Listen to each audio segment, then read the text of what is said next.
사도신경으로 신앙 고백 드림으로 새벽 예배 시작합니다. 전능하사 천지를 만드신 하나님 아버지를 내가 믿사오며 그 외아들 우리 주 예수 그리스도를 믿사오니 이는 성령으로 잉태하사 동정녀 마리아에게 나시고 본디오 빌라도에게 고난을 받으사 십자가에 못 박혀 죽으시고 장사한 지 사흘 만에 죽은 자 가운데서 다시 살아나시며 하늘에 오르사 전능하신 하나님 우편에 앉아 계시다가 저리로서 산자와 죽은 자를 심판하러 오시리라. 성령을 믿사오며 거룩한 공회와 성도가 서로 교통하는 것과 죄를 사하여 주시는 것과 몸이 다시 사는 것과 영원히 사는 것을 믿사옵나이다. 아멘. 이 아침에 우리에게 주시는 하나님의 말씀은 히브리서 9장 23절에서 마지막 28절 말씀까지입니다. 히브리서 9장 23절에서 마지막 28절 말씀까지 말씀 찾으셨으면 한 목소리로 같이 읽습니다. 그러므로 하늘에 있는 것들의 모형은 이런 것들로서 정결하게 할 필요가 있었으나 하늘에 있는 그것들은 이런 것들보다 더 좋은 제물로 할지니라.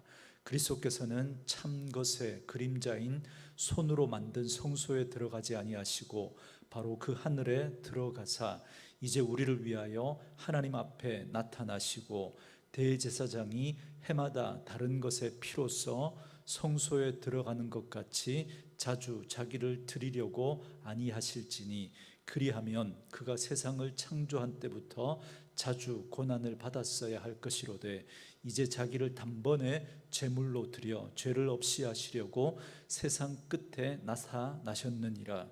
한번 죽는 것은 사람에게 정해진 것이요 그 후에는 심판이 있으니 이와 같이 그리스도도 많은 사람의 죄를 담당하시려고 단번에 들이신 바 되셨고 구원에 이르게 하기 위하여 죄와 상관없이 자기를 바라는 자들에게 두 번째 나타나시리라.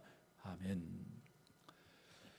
오늘은 함께 읽으신 히브리서 9장 23절에서 28절 말씀을 중심으로 단번에 이루신 속죄라는 제목의 말씀으로 잠시 은혜를 나누겠습니다.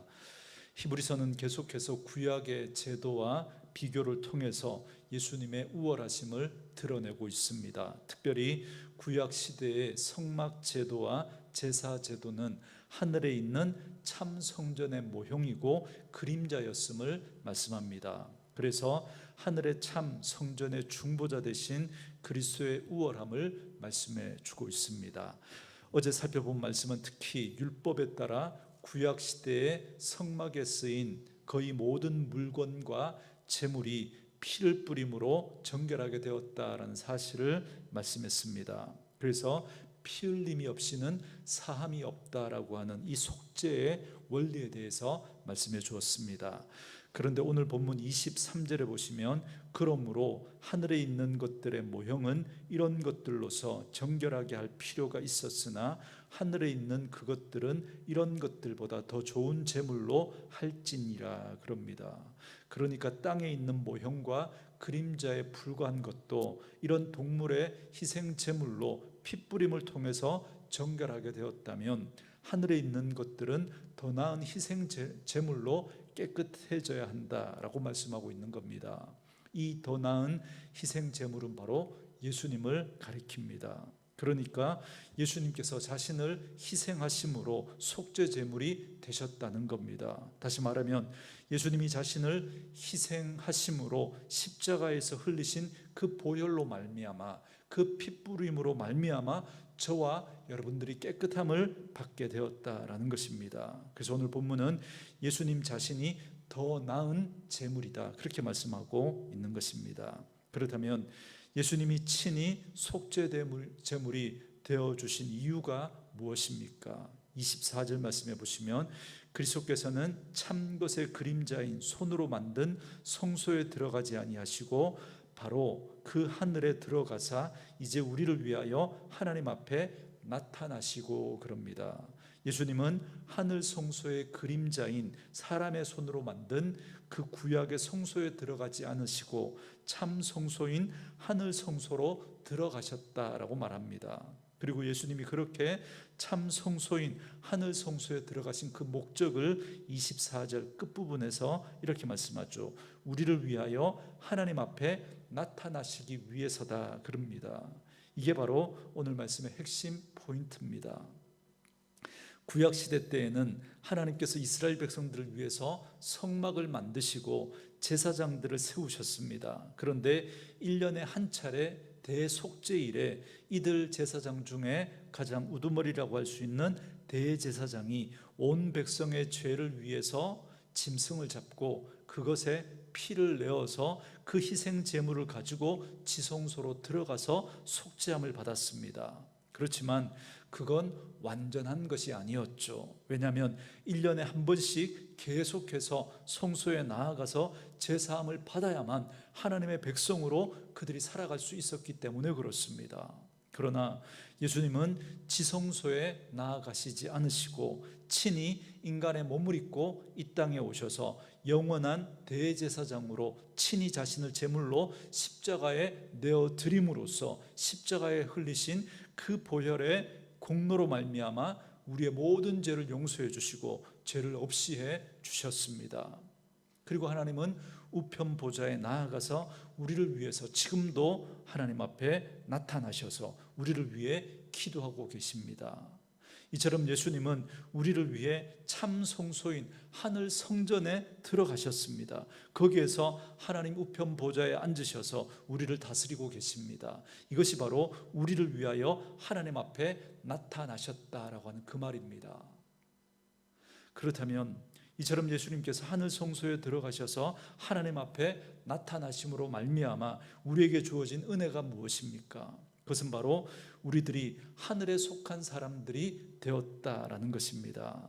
예수님이 자신을 희생제물로 드리심으로 말미암아 우리를 온전하게 깨끗하게 하셨기 때문에 이제 우리는 하늘에 속한 사람으로 하나님 앞에 나아갈 수 있게 된 겁니다. 이것이 바로 예수님의 피로 정결하게 된 새 언약 백성들이 누릴 수 있는 복입니다.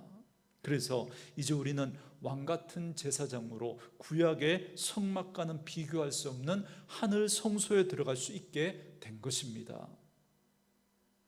여러분, 이 하늘 성소는 장차 우리가 들어갈 하나님 나라를 의미하기도 하지만 사실 지금 이 순간에도 우리는 하늘 성소에 들어간 그 삶을 살아가고 있는 겁니다. 여러분, 성소의 근본적인 의미는 뭐냐면 하나님이 계신 곳, 그것이 성전입니다. 성소입니다.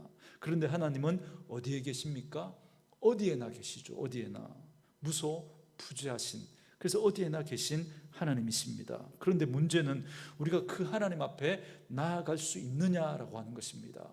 인간은 죄를 지었기 때문에, 인간은 죄인이기 때문에 거룩하신 하나님 앞에 나아갈 수 없습니다. 그 죄를 가지고는 나아갈 수 없는 것이죠.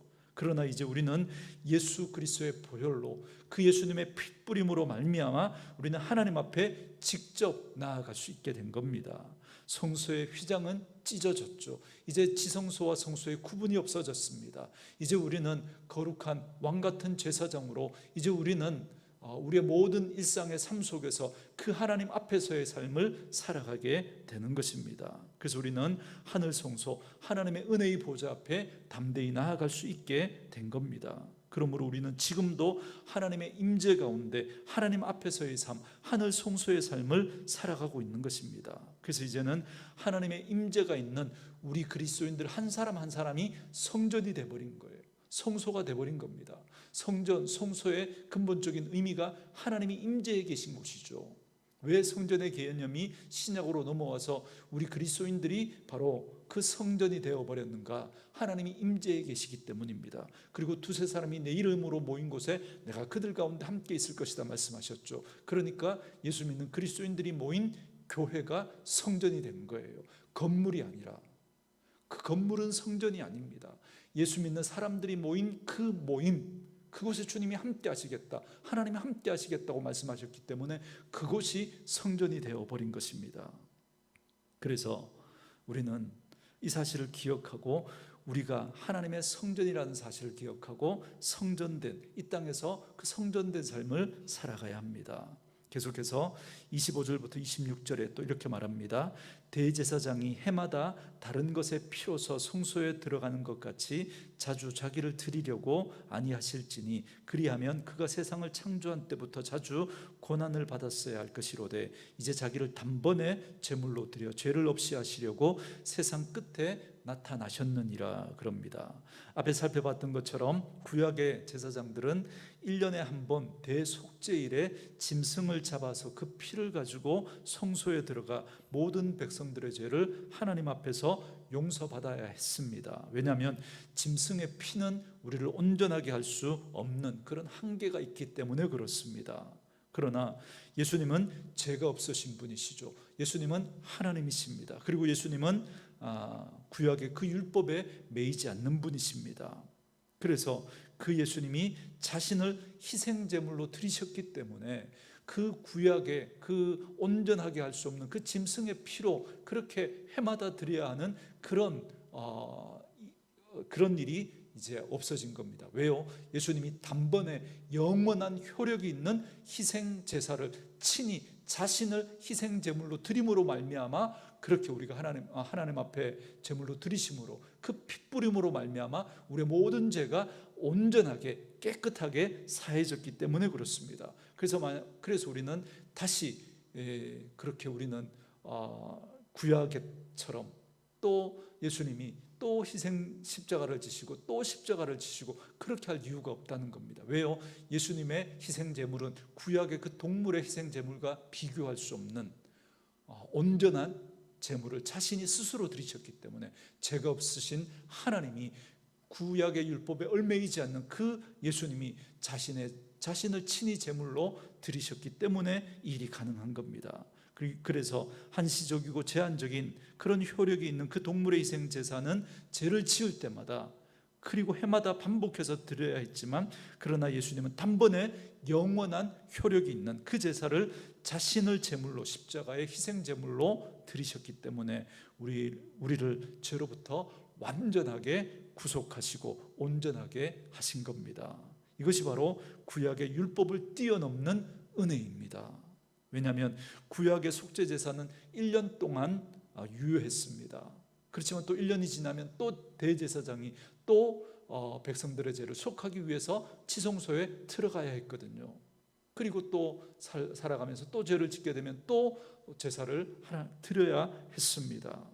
그러나 예수님께서 십자가에서 자신을 희생제물로 드리신 그 피로 말미암아 우리는 온전하게 깨끗함을 입게 된 것입니다. 그래서 단번에 영원한 효력이 있는 그 희생제사를 그 십자가에서 드리셨기 때문에 우리가 온전하게 되었고 우리는 죄로부터 자유하게 된 것입니다. 이처럼 예수님의 십자가에서의 그 희생제물이 되셔서 자신을 드리신 사건은 예수님을 믿는 모든 이들에게 영원한 효력을 갖게 한 것입니다. 그래서 예수님을 믿는 자마다 영원히 죄사함을 받는 건 주님이 다시 오실 때까지 그 효력이 유효합니다. 그래서 28절 말씀해 보시면 이와 같이 그리스도도 많은 사람의 죄를 담당하시려고 단번에 들이심 받으셨고 구원에 이르게 하시기 위하여 죄와 상관이 없이 자기를 바라는 자들에게 두 번째 나타나시리라 그럽니다. 여러분 여기 보시면 하늘 위에 보좌에 계신 예수님이 두 번째 나타나실 것이다 말씀하십니다. 왜요? 많은 사람들의 구원에 이르게 하기 위해서 그렇게 말씀하시죠. 그래서 자기를 바라는 자들에게 나타나시겠다 그렇게 말씀합니다. 그러므로 우리에게 주시는 메시지는 분명합니다.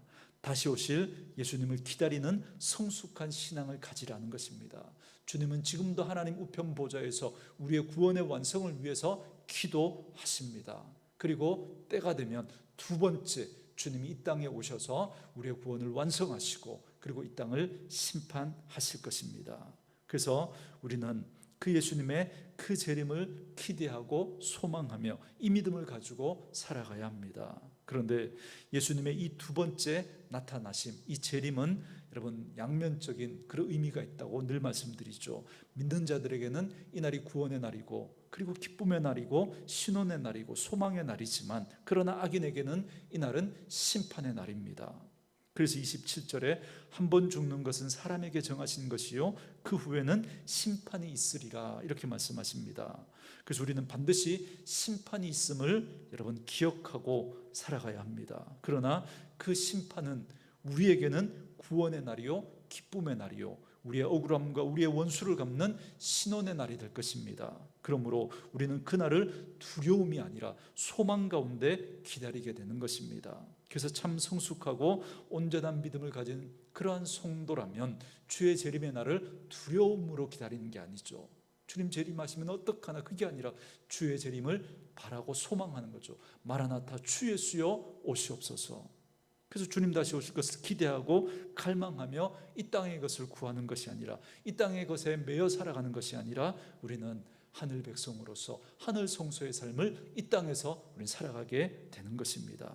그러므로 예수님이 자신을 희생제물로 드리면서까지 우리의 죄를 사해 주시고 구원해 주셨음을 기억하면서 오늘 하루도 이 땅의 것에 매여 살지 않고 썩어질 그러한 것들에 붙들려 그렇게 살아가는 그런 저와 여러분들이 아니라, 오늘도 하나님 우편 보좌에서 우리를 위해서 중보하고 계신 그 예수님을 믿음으로 바라보면서 우리 주님 다시 오실 그날을 소망하면서 날마다 하늘 성소에 들어가 오늘도 그 하나님의 임재 앞에 나아가 그 은혜를 구하고 하늘 백성으로서의 삶을 살아낼 수 있는 저와 여러분 되어줄 수 있기를 주님의 이름으로 축원합니다. 주신 말씀 묵상하시면서 이 찬양 함께 들으시며 기도하는 시간 갖겠습니다.